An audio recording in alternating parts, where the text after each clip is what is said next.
Hello and welcome to another episode of the Wigwam Holidays case study series. Today I'm at Wigwam Holidays Cove Farm and I'm talking with Gavin and Rosie Lowe, who joined the Wigwam Holidays franchise 3 years ago now. Gavin and Rosie had a plot of land that Rosie's parents had left from selling her farm 5 years ago. Approximately 5-6 years. And they were interested in diversification of some sort. They both have full-time jobs, which they still have now. But they realised they wanted to do something with that land, and they saw Wigwam Holidays and they thought that looked like a good option. How are you both? Very good. Very good, thank you. I want to start by just asking you about what you were doing before you thought about franchise. So just were you grew up on the We grew farm? up on the farm just across the road, yeah. Just across the road. And so were you farming before you thought about the franchise? Yeah, well we weren't, but mum and dad were. Your mum and dad were? Yeah. They sold the farm, what year was it? 2013, 14ish. So the idea is they left the farm before Wigwam Holidays was even considered. Yeah. There was a whole debacle when they moved out, and then They kept one bit of land, so this field. Right. Just, they didn't know what they wanted to do with it, because obviously, as they said, we didn't know about Wigwam Holidays, but they kept it just kind of for diversification. Oh, so they kept that with diversification in mind. Yeah. And then, well, we were already together when they sold the farm. We got married in 2016. well done. Yeah, there you go. And was it, we'd already looked into it. We came to the first Wigwam conference when Harper was just born. Yeah. So we'd already thought about it in between getting married and having Harper. Yeah, because the way it panned out was, so as I was saying to Tom earlier, when we got together, I was offshore. Right, oh, okay. And the plan was, I always said, when we get engaged, I'll quit. Oh, that didn't happen. When we get married, I'll quit. That didn't happen. When we have our first kid, I'll quit. That didn't happen. Then eventually we had our second kid, I was like, that's it, I've drawn the line and I left. But, so the transition to kind of make that doable was Wigwam Holidays and something to do with the site. So that would be a reason for me to come home to something. Yeah. And with Pete and Ed leaving the farm, they needed something as well. So it kind of worked for both of us, both Yeah, because parties. that's actually a hard one to get out of as well. A lot of people, start working offshore and that, you get totally stuck. Which was, well, my cousin's in that boat right now because I joined and I always said my game plan is I'm here for 10 years, absolute tops, and I'm out. And I'm pretty sure he's said the same and he's still there. Yeah. Because every time he thinks about leaving, he gets like a promotion. So it's like, oh well, I'll just stay. And then I just got to the point, well, 2 kids. And the business was set up by this point as well when I left.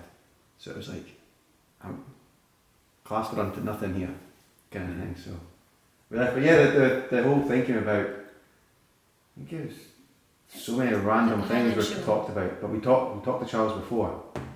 It must have been just like a month or 2 before the Highland Show. Mm-hmm. Phoned up Charles to go, oh, we've seen it on the website, we're thinking about doing this. Any chance we can talk further, you can come down. That's when he's like, oh well, we're actually at the Highland Show in 2 months or whatever, come and see me then. So I went to the Highland Show, seen Charles, seen James Good, seen John Hume, as obviously site. So what year were you at the Highland Show? It must have been 2017. It was the year Harper was born, because then we went 2017. into the conference in, was it Birmingham? Coventry. Coventry. Coventry? So it was the Highland Show and then we went down Yeah. to see them at the, And at that time Charles had come and seen the site. Yeah. And yeah. So what were you doing, Rosie, then before? I'm in medical sales and Right. still am, so that's Oh, so you're still doing Yeah. the same work. So who's mainly involved? Which one of you are mainly involved in this? So well, all of us has been. Or you just share all the work? We're 25% stake each. So Right. myself, Rosie, her mum and her dad. Because Right. we obviously we still have our full-time jobs. So. Yeah, you said, I yeah. left offshore and started working at the nuclear power station just down the road. But I only work. I'm meant to only work 14 days a month, and that it doesn't always pan that out because I stupidly pick up loads of overtime.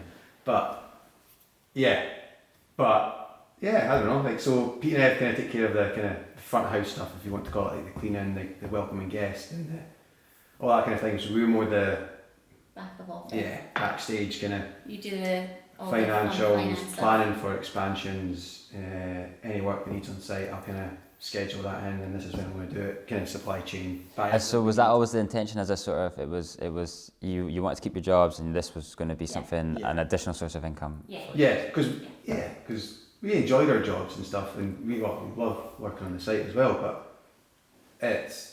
we've gone we didn't know obviously how well the site's going to do. Obviously doing business plans, talking to people and projections and whatnot, it looked like it was going to be good, but it's a bit of a gamble.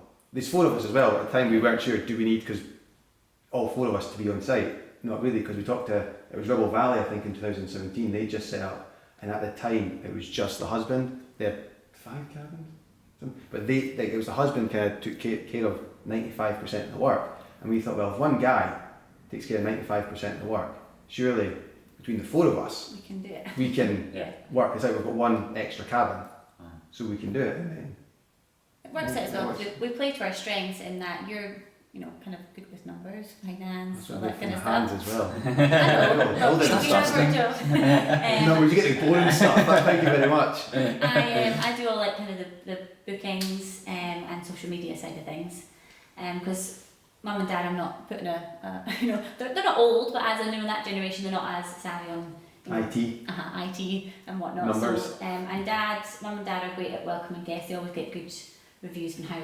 friendly they are and accommodating and things. So yeah, we split it up that way, and it seems to It's work. interesting, yeah, because a lot of most of our sites are farmers or landowners with something else that they're doing as well. Yeah. So I'd sort of assumed that you still were running the farm here, but but you're sort of doing the same thing in that it's a supplementation to the other stuff. That's nice because we talked to Charles, not that's 4 months ago or something, but I was kind of like talking about our story, and it's like we still have diversified in a way, just not quite. Yes, from farming for your dad, but he wasn't in the farm anymore. But for the likes of us, like offshore to. Yeah, you've diversified from your 9 to 5s. Yeah, really. It would maybe mean that we don't have to do our 9 to 5 jobs for the next, until we're, what's Well, that's the idea. 65, The idea 79. is, it's sad to say that I'm already thinking about retirement, but like I plan on leaving Torness in say 55, so an early retirement. Mm-hmm. But I don't retire from work. I retire from there, but then I'm then going to take over.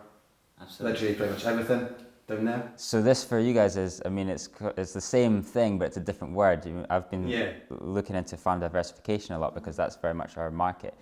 But this is a side hustle. It's it's the same sort of thing. It's an additional source of income to supplement your main kind of focus. That's interesting. So then, if we can go back to the beginning of your Wigwam Holidays journey, what you had the field that your parents had marked off for some sort of diversification. Say that, they technically tried to sell it 3 times. Oh really? They weren't sure what they wanted to do with it, so it was a good thing we came across. Because we ended up buying it to build the house, and then we've got a 3 acre, 4 acre back garden. I don't need that, so. So what made you think of, what other options were you looking at? What made you think about glamping in the so many first random place? things. I remember paintballing came up at one point, and I was like, what the hell are we talking about? No.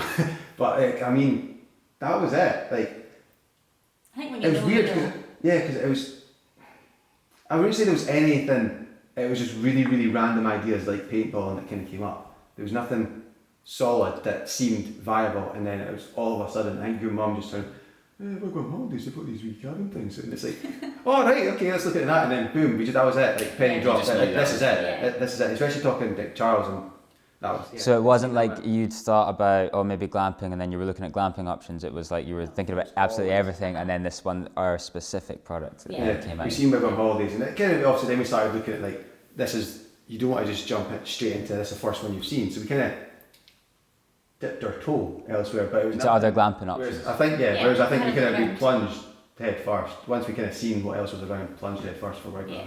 Really? So what was it about Wigwam that was attractive to you? The franchise, the support? I think a bit of everything, and talking to people, and not just going normally when you go to talk to a company, you see the management and you talk to management, whereas at the show you've got, you get James who does work, he's business development manager, but he's also a site owner.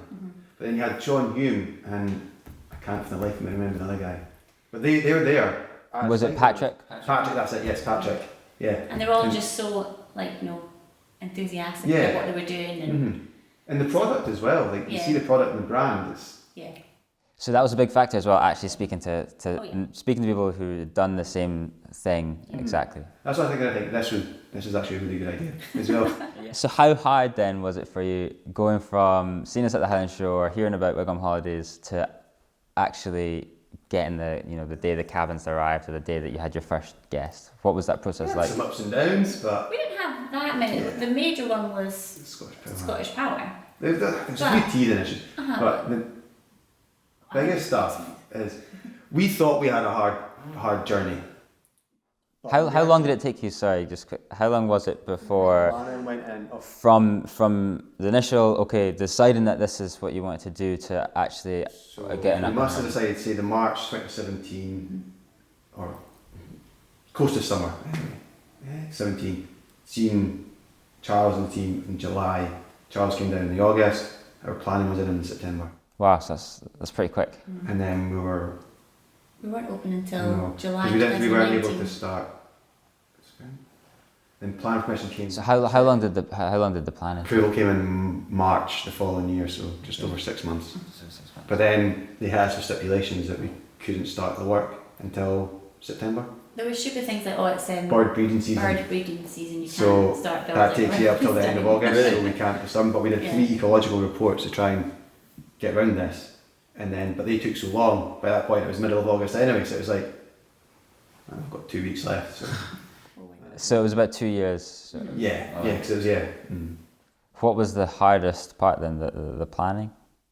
Planning I thought was okay because we used the same person we had for the house. So we do him quite well, and he knows people at Scottish Borders Council quite well. But everything at the time didn't seem easy, but looking back, it was pretty straightforward. And everything, Ian, the guy we used, was very, very on the ball when they came in with, here's bird breeding season, right? What we'll do is they've got this place called Finley's Ecological Reports. We'll get them down. They can do this. And then he actually took a very, very. We didn't pay him to take a very project managerial role, but when it came stuff like that, he was quite. You can contact these people, we can do that, get around it. We got around it quite well, but Scottish Power was definitely the biggest pain. Yeah, that set us back because we were hoping to be open in the March time. We wanted Easter trade, but we didn't get open until July, so we even missed June, so we got July. Yeah. Really? So that was the sort of, what was it? They were just asking you to jump through lots of... So we paid, that was the first thing we paid, which surprisingly people say that's the last thing they pay. So our first invoice from the business was pretty much Scottish Power. Right. So as soon as we got planning, we're like, right, we want power, paid them. And then that was it. And didn't hear anything else about coming to do the work, nothing. They didn't. So it just took them a long time to actually do anything. Communication between them was horrendous. And then even when it got to we got the power June 25th, the year we opened. Yeah. So you think about the delays and everything to get to there. So 2017 planning went in, didn't start till actually October 2018. So it was 2019, but we paid them in April or March of 2018. They didn't come till June and they just of didn't 2019. say anything before then. Yeah. Again, they were like, look, we've got to a point. It's like you've taken our money. Yeah. And you're not for over a year, and you've not done anything. Yeah. Get your finger out, or we're going to have to try and raise a dispute of some sort against you because this is pretty unacceptable. It's hindering business. Yeah. We wanted to open in the March, and they kept just saying, another couple of weeks. But we didn't want to open up the booking site because we didn't imagine having to cancel people, when you first open. So we couldn't say. We're gonna do June. We'll set it open for June because we just didn't have any faith that they were gonna get it in time. So literally, we got the power. I don't know, must be June 25th. June 25th, and we opened up the booking site for the week after. We gave ourselves a week and opened it up straight away. Yeah, July. So there wasn't the build up that we wanted to try and get. What did you find helpful about coming into the brand in that initial sort of phase? It's just having all those other sites to speak to as well, because everyone's story is different and everyone's problems are different, but there's someone there that's gone through something similar you can get advice from. I take it you were coming to the conferences in that time as well? Yeah. Which would have been, I'd imagine, really helpful. Is that when you were talking to the sites? And then you see also, because you get the presentations, the case studies that they show you their struggle. And I noticed a common one was power and electricity in a lot of the case studies. Yeah. We should have maybe clocked on a bit sooner. No, because we seems to be a recurring. It's fine. Yeah. Was there any point that you thought, this is maybe too much? Well, we stupidly the wigwams and building the house at the same time, whilst having a newborn and then being pregnant and living with my mum and dad. So we probably took on a bit too much there. It was never meant to work that way. Just the house got delayed and the wigwams, well, they got delayed, but in the end came forward because they weren't meant to start until the house was finished. But the house got delayed so much that we had to just do it all. I suppose with you guys, you were so committed to that you wouldn't have even thought, like, it wouldn't have been an option. We just did it. We had issues. It was Like, hard I remember enough for us, building but- the reception building in freezing cold in December. Like, I was down there Christmas Eve to Christmas Day off. I was back down on Boxing Day. And the 27th, I remember the 27th, I remember going down and just being devastated because stupidly I built all the walls up. The roof wasn't on, and also the roof's holding everything together, but the roof wasn't on yet. I didn't brace any of the walls. So I went down on the 27th in the morning, and it had been blown a hoolie the night before, and it was just on the ground. And I was like, yeah. That was a point I thought about just, get the match and just sit on fire. Which we would not do, but we'll just do that. But that was... Were you putting in the, like, who was doing the groundworks? We had a local company in Dunbar called High Tech that took that on. They were also difficult as well. They screwed us over for quite a while until eventually we took on a different kind of site, not manager, but the guy who was going to be doing the work on site. He came in and went, okay, we've been delaying this too long, and just came in an absolute blitz it in 4 weeks. Right. But that's when they want to be something. Yeah, whereas before they'd been down, they've got contracts with Torness and Blue Circle, the cement works, which I'm guessing pay them quite handsomely. So if they get a phone call from either of those, that's it, pack up boys, we're going. And that seemed to happen a lot. They were coming down on Monday, but on the Sunday they'd get the phone call from Torness to go in. So they wouldn't show up. And then we have to chase them up Monday, Tuesday, Wednesday, Thursday. Where have you been? And they just wouldn't get back to you, kind of thing. And then eventually I think they got a frustration that they went, right, this has been going on too long, and then they just came down and blitzed everything in 4 weeks. So they just didn't leave site until it was done, which was good. So on the whole though, the infrastructure and the planning wasn't actually too much of a stress. The stress was the Scottish Power. Yeah, that was our main stress. Interesting. So in terms of actually running the site, how have you found running it, and how is it compared to your expectations of what it was going to be like? I think it's good. So we've got the balance just now with mum and dad doing the cleaning and kind of welcoming guests, and then we do the back office, as it were. Since we've opened up after COVID, it's been mental, cleaning wise. The day-to-day stuff is just it's a lot. So we do plan on expanding hopefully next year, and I think we're going to bring on some cleaners to help out. Because we do plan on keeping this busyness, through next summer as well, the staycation as it were. I don't know what we expected. You kind of hear it from other people, but how busy they are. But then you always think, are we going to be that busy? Are we going to be successful and whatnot? We've had a really good summer. You see people and they kind of tell you roughly what. People were quite open about this is what we aim to make. Even like in one of the pamphlets we got, it kind of says roughly make average this for a run and water deluxe, and I was like, it's a decent amount of money.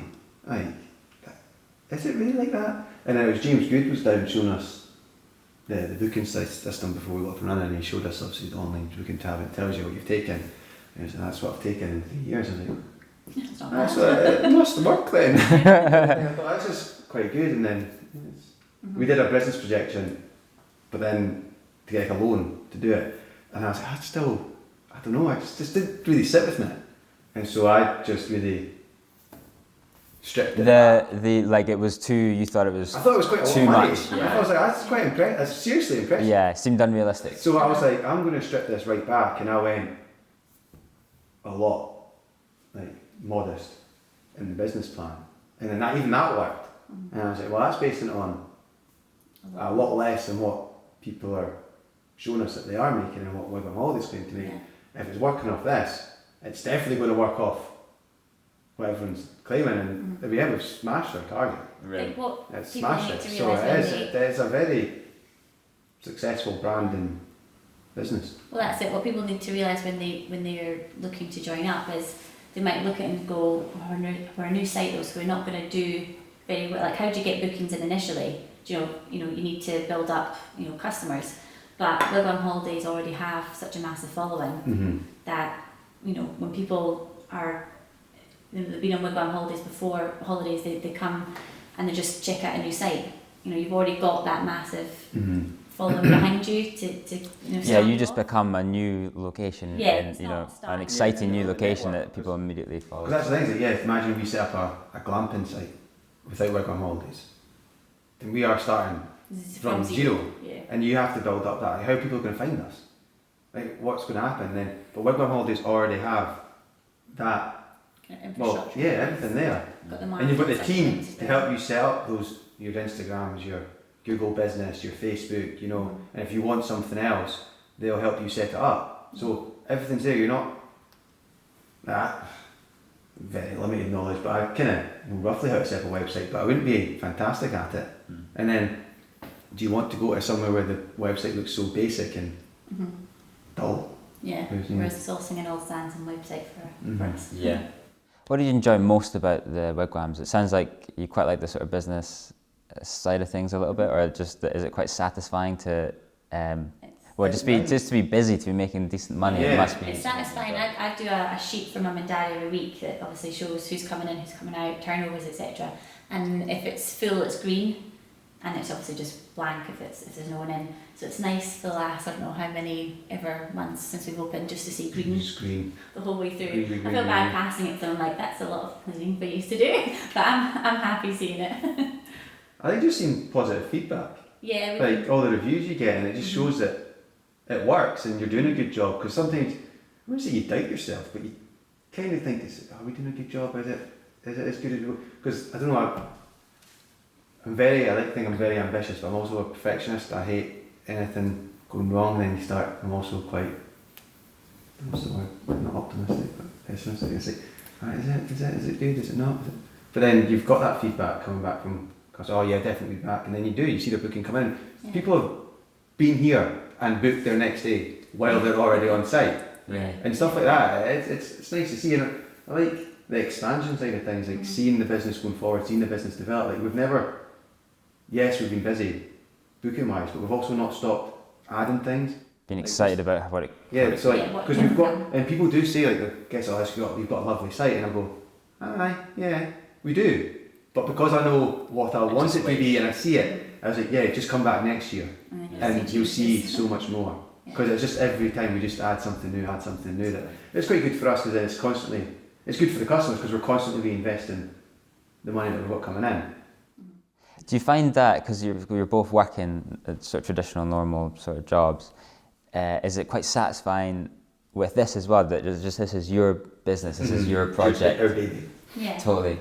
Yeah. No, definitely. Just seeing it and then just having something that's yours. Does that affect? How does that affect? Do you find that you're happier at your other jobs because you have this? Because is there a sense of like freedom there, or do you find it's just you're just overworked? I feel like I'm talking a lot. We need more coffee. But one thing, being offshore for me anyway, was we got hit with a downturn in 2014, which was bad, and took a couple of pay cuts. On the back of that, they sacked 70% of staff. So I never felt safe, if you know what I mean. And I didn't have this. And I remember the year I actually left, within the year before I left, they tried to hit us with like a 60% pay cut. And I was like, that's not, I can take the 10% you gave us, I can take the 5% you gave us, because like, if you spend 90% of your income, that's on you. But people live to what they earn, and slashing someone's pay by 60% is a bit of a joke. Yeah. I'm just going to swear. But then this wasn't set up again, and that. But as soon as this got set up, I kept saying to you when I got that phone call saying we were going, I was mortified. I didn't know what to do. Like that's a lot, and we were building a house as well, which was very stressful. And I was like, what do we do? But then I said to you, I can't wait till this business is up and running, because if they do that to me, I can just give them a big and I'm out the door. So it gives me that kind of comfort. That's what I'd imagine, just that having a sort of another business, a side hustle, diversified, whatever, just the knowledge that when you're in your 9 to 5, that you don't have to be there. Like, do you know, if you just having that card to play must Yeah. make the job a little bit easier Yeah. in some ways. Well, I guess with all the people's losing their jobs around, COVID, etc., you don't know what's going to happen. I know we had to shut, but we're obviously back up and running. But I guess it's a sense of a little bit of security. If something was to happen to one of our jobs, at least we'd have that to keep us to fall back on. And it is, it is extremely stressful, full-time jobs, kids and working. And it does feel like sometimes we never stop. Like I'll go and do a 12-hour shift at Clarness and I'll come home and I'm straight back on, looking like, oh crap, I need to get the books done, the VAT return done, or we're trying to expand, so I need to do working on profit and loss accounts, projections for next year, costs of adding the cabins, the groundworks and all this. But it's like, I don't know, it's sad to say that you enjoy it, but that's the thing, it's like take risks. For us anyway, when you're young. It's a bit because when we talk about wanting to do this and spending a lot of money on doing something, your mum and dad are a bit more sceptical, but I can see that because they're coming to not the end of their careers or whatever, but they want to play it safe. Whereas I'm like, I'm kind of at the start, let's take a risk. Well, we kind of balance each other out. Gavin wants to do maybe, I don't know, say 10 more cabins. Mum and dad are like, no, let's stick to 2 more, then we meet in the middle. So we could just a give and take. What do you think? What's your vision then, or do you have different visions of this site? I think I talk about it enough that I just kind of pass off and no one's got a choice anymore. It's like Inception, just talk about it so many times that people will just eventually have to get on board. Well, we've got the idea for the pizza oven and the barbecue, like communal pizza oven barbecue area, which we're putting in groundworks for. We've got space for another 6 cabins, which we're hoping to add another 2 maybe next year, 2 or 3. We'll see. How many do you have? You have 6 at the moment. Yeah. We've got, like, up at this flat bit of land, we've added goalposts, but I'd quite like some sort of kids park, maybe a zip line. There's just, and Weddings is the next venture. Yeah, we feel weddings will be good. We always talked about weddings, like before we even kind of opened. So we actually ended up moving cabins to accommodate like a big marquee, because that was originally never going to happen with where the cabins were sited in our original plans. But now we think weddings is probably a really good market to try and get into now, because I don't know, I've not looked at the numbers, but how many weddings are there? 100,000 weddings a year in the UK. how many got But how many got cancelled this year? So now effectively you're going to have like double the amount of weddings next year. People can't have their 200 wedding guest list, they can maybe only have 50 people, because the restrictions, like right now it was at 30 or 20. 20, I think, yeah. So technically we could hold a wedding right now and everyone could stay on site. What has been the hardest part about running the site? I'm trying to think now. For me, time. Because Yeah, you kind of touched on it just before. that's because we have full-time jobs and 2 kids. Exactly. We need to learn not to if we didn't have full-time jobs, What for about me I think it'd be We alright. want to do everything at once, that's kind of our problem. Yeah.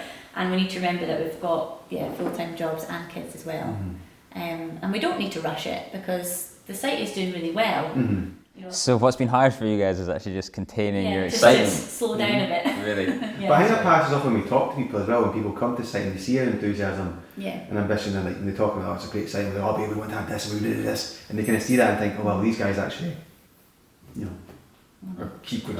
It's infectious, absolutely. It makes a huge That's difference. the thing, it's like I've always said that sometimes when it gets a bit much, that like spending so much time, so I actually take holidays, we take holidays from work to work, which is it's a bit backwards. So it does get to us sometimes when we talk about it, it's like we've spent so much time, I kind of forgot where we want to go with this, doing all this, that because we want to achieve so many things, and I've said, but once we get all this, we can take our foot off the gas a wee bit because we've achieved what we want to achieve. But knowing us, fine well, we'll get to that point and there'll be another bit. So it is never going to stop, but we keep saying that we just need to work so hard to get to this point, and then we can just go.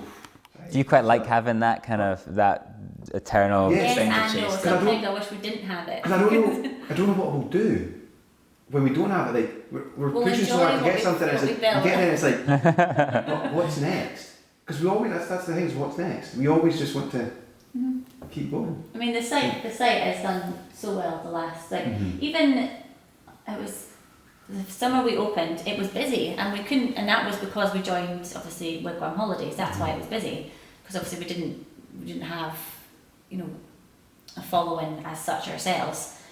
So that all those bookings came from joining the franchise. So our first summer was busy, which was great, and then obviously we were leading up to the second summer, 2020, thinking that this is it. and then lockdown hit. But because of the support from Wigwam Holidays throughout it, then when we opened after COVID, There's it a was massive just boost chock-a-block. It was because mental. obviously that's things that you pay into the franchise, but even then it's not exactly an astronomical amount in the grand scheme of things, and then No. the commission you pay is very reasonable, and especially for what you get. It's not like you can go and get a holiday cottage on sites, for instance, but you pay them 24%. But all they do is give you site's website, you list them on a website, and they'll get the bookings for you. Whereas Wigwam, they give you the brand manuals, the operations manual. You've got that support on the phone, email, coming down to talk to you and whatnot. That's there, and it's reasonable. And you've got your standardised uniform, which they design for you, they get for you. But then when I wanted something different, I went online. I was like, oh, I want this. Can you do it? And not only did they say they could do it, they actually beat the price that I got quoted off someone else to do it. And they could have went, oh, we can do that, and then almost went, well, he's given us the price that these people are charging, and we'll just charge the same and take money. But they went, oh, well, we can actually get 20 quid cheaper per item. All right, cool, thank you. You know, and you've got all that. And yeah, I think that's... You mentioned the lockdown and coronavirus and stuff, and obviously, yeah, this is very much like what we're in at the moment. How, especially during lockdown, I mean, it was very stressful. Certainly, I'm sure it was the same for you guys and for us at the office. Was in March. It was like, you know, we didn't know what was going to happen. The bookings just stopped, and then we sort of, you know, we worked out that furlough was coming, and we kind of had a bit of a grasp on it. But how helpful was it for you, Wigwam, having the support of Wigwam through the uncertainty of sort of lockdown and the pandemic? Was that something that was valuable? Yeah, I mean, if you think about for Wigwam Holidays, not only did they have the company and the people that work for it to worry about, they also had all their individual sites to worry about as well. Because I imagine we were panicking. Imagine all the 80 something sites trying to phone you guys up. Yeah, you guys didn't obviously know. And then if people are on furlough as well, what was happening. And so there's no one. Yeah. Like, there's nothing coming in from anyone. There's a lot of outgoings for everyone. But then it's. So we started to get kind of weekly emails after kind of the PM would do an announcement, and then we'd get emails from Wigwam Holidays saying, okay, this is what they've said, so this is maybe the next step for you guys. Just trying to keep us updated as much as possible. It's support. It's there. Yeah. And also another thing for support is some of the other sites, we've got a little WhatsApp group that we would message in, just updates and, you know. For what grants are available. But Yeah. Where else do you get that as well? Like. Yeah, that's actually my next question is, a lot of our, you know, our customers for the franchise are people who are on farms or in the country and kind of isolated, you know, from other people. So how does it feel? How does it feel being part of the Wigwam community as people sort of living out in the sticks? Yeah, no, it's nice. As I said, we've got a wee WhatsApp group going on. Everyone's really helpful. If you do want to chat to any site, they're more than happy to help you out and share their story with you or give you advice. The conferences, I know we might not get a face-to-face conference for a wee while yet, but they're always really good. They're always a lot of fun. It is a community. It's weird. Yeah, it is. It's a community. It's a family as such. But it's weird because like if you thought about it realistically, you're all in competition with each other, but you're not. Yeah. Because it never feels like that. Because everyone shares their tips and their receipts, and this is what we do. This is what we do. No one's like, oh well, that's ours. I'm not telling you that. Like everyone does. Everyone's quite open about it. Yeah. And if someone phones up though, they don't get paid to do that. No, if we're fully booked, I'll tell them about sites that are local sites. I mean, I'm sure others do the same for us. That's the thing is, I mean, from our perspective as well, is the more wigwams there are, the more awareness there is of the brand, the better it is for everyone. Yeah. And also the site's running well. That's the great thing about the franchise is if someone goes down to Devon or Cornwall and has a good time in a Wigwam Holidays site, and they come up to Scotland on their next visit, like you're going to benefit from how well the site is run down there, and vice versa. Yeah. Definitely. Yeah, so we all want each of us to do well, I guess, in the grand scheme of things. Yeah.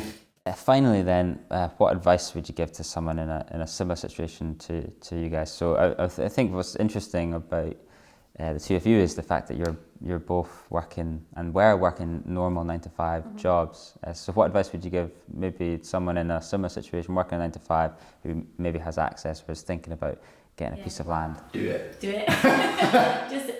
Well, you would never think it would be easy anyway, but yeah, just. I think that John Hume put it into perspective. I think because he talked at our first conference, and your dad talks to John A lot. regularly, Yeah. a lot. And it's not an easy ride. And I remember when he got out his wee army hat and put it on his head at the conference. He's a funny guy.